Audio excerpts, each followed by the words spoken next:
Bom, ministra do Meio Ambiente, Marina Silva, que abandonou uma sessão da Comissão de Infraestrutura após ser atacada de maneira ofensiva e machista pelos senadores Plínio Valério, Marcos Rogério, que presidia a sessão. Antes de deixar a comissão, Marina ouviu de Valério a frase: "Mulher merece respeito, ministra, não." Ao rebater os ataques, teve o microfone desligado pelo presidente da comissão. Ainda assim, a ministra não se intimidou e exigiu respeito, tanto como mulher quanto ministra. Marcos Rogério afirmou que Marina estava sendo desrespeitosa, disse que ela deveria se colocar no seu lugar. O debate ficou tenso durante uma discussão entre Marina e o senador Omar Aziz, um aliado do governo que a acusava de intransigência. A gente ouve um trecho da participação de Aziz. Nós, amazonenses, queremos ter o direito de passear na 319. A senhora passeia na Avenida Paulista hoje. Nós queremos passear na 319. Eu digo para Vossa Excelência, com toda a tranquilidade da alma, que isso tem uma mistura de técnica e de ética. Porque eu não faço o meu trabalho pensando nas próximas eleições. Eu faço o meu trabalho com base naquilo que é a lei e nas futuras gerações. A senhora não é mais ética do que ninguém aqui. Eu sei que eu não sou. Não é, não. E Aziz, né, ele é integrante da base aliada de Lula, provocou e protagonizou essa ríspida discussão aí com a ministra. E tem sido lembrado que nem quando ele presidia a CPI da Covid ele foi tão ríspido com a doutora Anise Yamaguchi, né, que mentiu na comissão, defendia tratamento precoce contra a Covid com cloroquina, enfim. Eliane, essa manifestação toda no Congresso, ali no Senado, gerou muitas mensagens, né, de ouvintes, de leitores aqui do Estadão, entre eles do Gustavo von Kruger, Tadeu Nogueira. O Arius Card, por exemplo, escreve: "O embate do Senado reflete um impasse maior. Desenvolvimento e sustentabilidade seguem em conflito no Brasil. O ataque à ministra Marina Silva expõe a dificuldade de estabelecer limites ambientais claros. Sem a unidade do governo, a postura ambígua de Lula agrava a instabilidade. A questão central persiste. A política ambiental será um entrave ou uma urgência?" E a Rosângela Carbonati escreve: "Lula, Jacques Wagner não são hipócritas, fazendo jogo duplo? O líder do Amapá assistiu de camarote. Não seria melhor Marina deixar de ir à COP no Pará e ter amor próprio?" Opa, muita pergunta hoje, muita manifestação. Realmente isso causou assim, um furor em Brasília. Por quê? Porque esse debate, esse tratamento que a Comissão de Infraestrutura do Senado deu a Marina Silva revela várias mazelas do nosso país e eu iria mais longe ainda, do nosso mundo. Eu prestei muita atenção na na pergunta do Arius, porque o Arius tem toda a razão, né? A questão central aí é qual é o limite, qual é o equilíbrio entre desenvolvimento e preservação do meio ambiente. Tem aquela turma que diz, não, temos que destruir tudo, explorar petróleo de qualquer jeito, porque o mais importante é o desenvolvimento, é criar emprego neste momento. Tem do outro lado um grupo mais, vamos dizer, purista, que diz não pode mexer em nada, não pode abrir estrada nenhuma, não pode abrir hidrelétrica nenhuma, não pode fazer nada, porque a preservação do meio ambiente é deixar tudo exatamente como está. Quer dizer, entre esses dois polos, você tem muitos tons de cinza. O que a Marina Silva tenta é exatamente buscar esse consenso, trazer os extremos para um debate que tenha racionalidade, preservar o meio ambiente e garantir o desenvolvimento, é o chamado desenvolvimento sustentável. Essa é uma questão central. A outra questão que está em jogo é a qualidade do legislativo brasileiro. Gente, isso está sendo muito grave, a gente não pode fingir que não está acontecendo, não pode jogar para debaixo do tapete e fechar os ouvidos, os olhos para isso. Na verdade, o que está acontecendo é uma desqualificação do nosso legislativo. O processo já vinha de longo tempo, mas chegou num momento muito, vamos dizer, dramático em 2018, quando Jair Bolsonaro é eleito e traz com ele uma leva de novos políticos no discurso falsamente moral, falsamente ético, que não conhecia nada, não conhecia regimento, não tinha nada a ver com nada, sabe? E que foi levar uma superficialidade ideológica para o Congresso Nacional. Então a gente tem o Marcos Rogério, o senador Marcos Rogério, do PL, presidindo a Comissão de Infraestrutura e presidindo uma sessão tão importante com a Marina Silva, o ano em que a COP30 será dentro do Brasil, será em Belém do Pará, sabe? É preocupante. Além de tudo, esse Plínio Valério, grotesco, grosseiro, sabe? Ele é do PSDB e, portanto, ele mostra o triste fim de um partido que foi tão importante, que teve 2 governos estruturantes, bem-sucedidos, que foi, enfim, o carro-chefe ali da estabilização econômica do país, da criação do Plano Real, sabe? É hora do PSDB fechar as portas. E, por último, né, last but not least, né, o último, mas não menos importante, é a questão da mulher. Né? É a questão da mulher.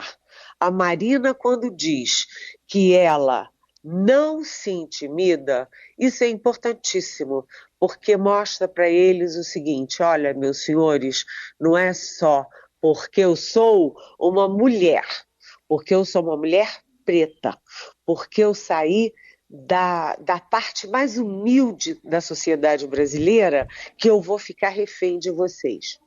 Não vou ficar, né? Vou defender as leis do Brasil, a Constituição do Brasil e o bom senso na defesa do futuro da humanidade. Olha, gente, realmente é inacreditável aquilo que aconteceu. A Marina Silva tem vindo muito a público para se defender, para expor essas mazelas.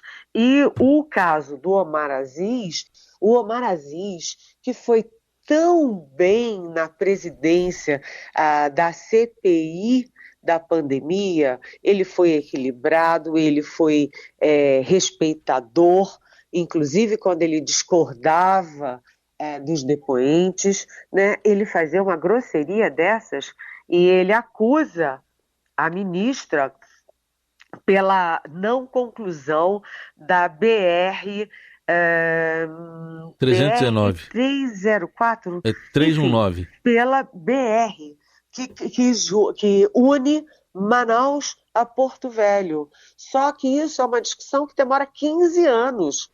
Né? A Marina deixou já os estudos, atravessou governos, sabe? Qual é a culpa dela? Enfim, é a BR-319. Portanto, eles estão usando a Marina Silva, uma mulher preta que defende uma causa que é muito central na polarização do Brasil, né, que é a questão ambiental, para explorar ainda mais a polarização e, assim, o acirramento de ânimos para 2016. Só para concluir, a COP vem aí. O Brasil não pode dar esse tipo de exemplos de manifestação para o mundo às vésperas da COP. Foi um péssimo momento, não apenas mais um, mas um dos piores exemplos, os piores momentos do Congresso Nacional. Foi o tratamento à ministra Marina Silva. Tudo bem, Helene. Outro assunto do dia: o governo Trump suspende a concessão de vistos para estudantes estrangeiros. Mais que isso, está determinando que eles sejam monitorados nas redes sociais para saber, de repente, se é alguém comunista naquela cabeça dele, de esquerda, alguma coisa assim. E aí, Helene, como é que fica? Bem, o que fica é o seguinte, o governo Trump, eu não sei se eu já contei aqui, mas eu estava em São Paulo e voltei na sexta-feira e o meu voo atrasou 1 hora e eu fiquei conversando com um americano que mora em Boston e ele é casado com uma chilena.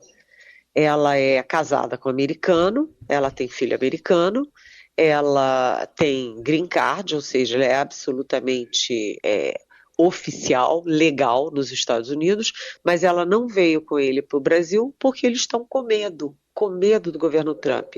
E o que esse americano me disse, ele que fala português, inclusive porque é daquela área de Boston, né? A mulher é chilena, ele já falava espanhol, então, e ele gosta muito do Brasil, e ele disse o seguinte, que o grande mistério dessa história toda é como a sociedade brasileira não se revolta contra essas barbaridades que o Trump está fazendo. Isso mostra uma certa patologia na sociedade americana de não reagir a isso. O Trump suspendeu a emissão de vistos para estudantes brasileiros, não apenas de universidades, mas também de escolas técnicas, escolas profissionais e para intercâmbio. Eu que fiz intercâmbio décadas atrás, sou uma das precursoras dos intercâmbios nos Estados Unidos, eu fico estarrecida com o que está acontecendo lá. Em 2023, 2024, havia 1.100.000 estudantes estrangeiros que vão para os Estados Unidos, estudam, voltam para os seus países com maior compreensão da vida, das coisas, da ciência, da tecnologia, enfim, para o mundo evoluir melhor, porque as universidades americanas são as melhores universidades do mundo, Columbia, Harvard, etc., cheias de prêmio Nobel, né? Ou seja, o Trump quer isolar os Estados Unidos, quer impedir o avanço da humanidade, do mundo, sabe? E ele esquece também o mal que ele está fazendo para os Estados Unidos, porque além de ele isolar os Estados Unidos, a nossa manchete no Estadão hoje, sugiro que todo mundo leia, diz que em 2023 e 2024, né, os estudantes estrangeiros despejaram na economia americana 44 bilhões de dólares e foram responsáveis por 378 mil vagas de trabalho. Sabe, o Trump não vê nada disso.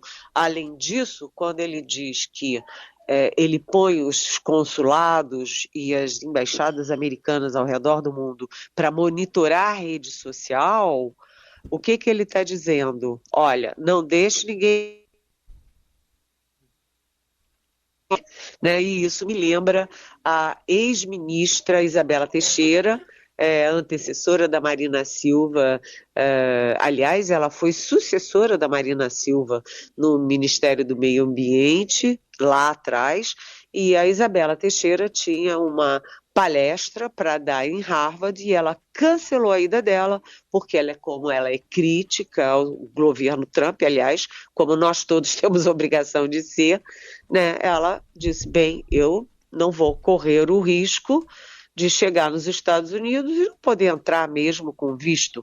E ela cancelou, a Isabela Teixeira cancelou a ida a uma palestra em Harvard, exatamente temendo uma retaliação do Trump. Isso assim... o mundo está de cabeça para baixo, né? Ontem veio a notícia de que as tropas do Netanyahu assassinaram, mataram num bombardeio uma menina de 14 anos palestina que era uma influencer, que era uma lufada de vida, sabe, de esperança para o povo palestino em Gaza. Foi morta. E também ontem né, a maior investida, o maior ataque das forças russas na Ucrânia. Então, gente, o mundo não é só o Congresso brasileiro que está indo para o buraco, é também o próprio mundo. A gente fala agora sobre a regulação das redes sociais, uma discussão que pode avançar, pensando inclusive como o projeto de lei do governo, né, que trata dessa regulação das plataformas digitais, pode também mudar um pouco de foco, né, Eliane, saindo da questão das fake news, mas também falando de proteção a crianças e adolescentes? Esse movimento vem acontecendo, né? Inclusive a Janja, a mulher do Lula, primeira-dama, ela vem nessa toada, desde que o Alexandre Padilha era o chefe ali da articulação política, ele que foi substituído pela Gleice Hoffmann. Desde então o Alexandre Padilha já me dizia que a intenção do governo era fazer essa guinada, não ficar só batendo na questão da fake news, porque fica muito em cima da ideologia e da polarização. Então, é hoje muito mais voltado para crianças e adolescentes. Ontem, aliás, a polícia fez uma operação enorme para prender uma rede, imagina só, uma rede que era comandada por adolescentes contra crianças e adolescentes, exigindo que as crianças tirassem fotos, enfim, de forma sensual. Depois que tiravam as fotos, começavam a chantagear as crianças, exigindo que as crianças comessem papel, né, os adolescentes pusessem a cabeça na privada, coisas assim, sabe, se cortassem.